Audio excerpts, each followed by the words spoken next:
morning. I'm Nancy Vinton. I'm an associate professor of biology here at Cecil College. I teach anatomy and physiology, and today I have Skylan Leitner with us. He's one of our exercise science majors. He may very well be our first associate degree graduate from the program this coming year, and Skylan is going to help us with the demonstration. Skylan? In Anatomy and Physiology 2, we have been studying the heart. If you take a look at the top portion, these are called the atria, and on the bottom region, these are the ventricles that pump blood into the heart. Now when you take a look at the inside of the heart, you have the chambers and the valves that connect the chambers.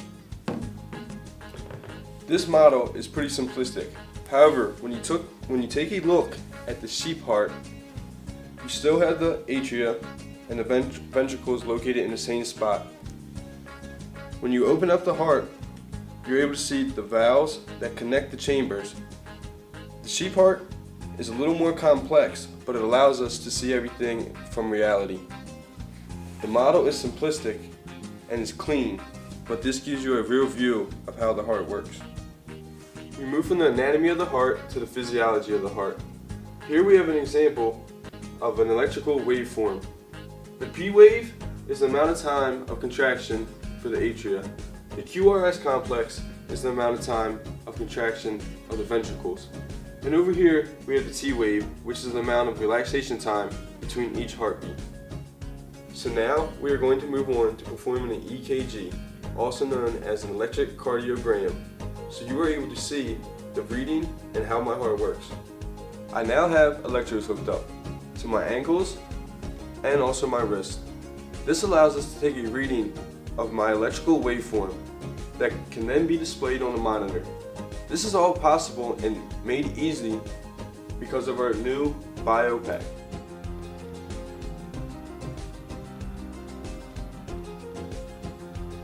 Now we are going to analyze the electric waveform by measuring the intervals within the chart. First, we're going to start with the R&R interval.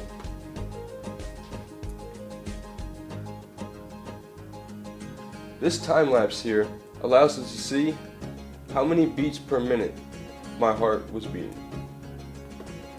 And it is at 62 beats per minute. Now we're also going to measure the QRS complex, which is the contraction of the ventricles.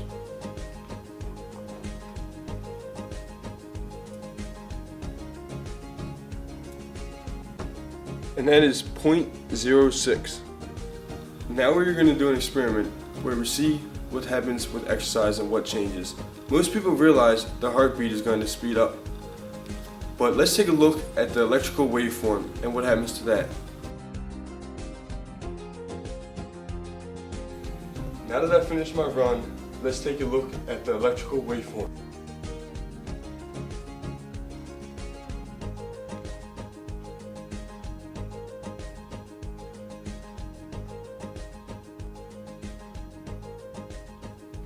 Now let's remeasure the intervals of the RR and also the QRS complex. Remember, the R and R is the heartbeat per minute.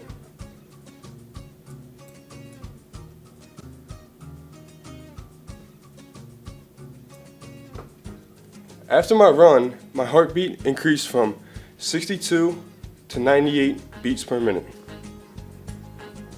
As for the QRS complex,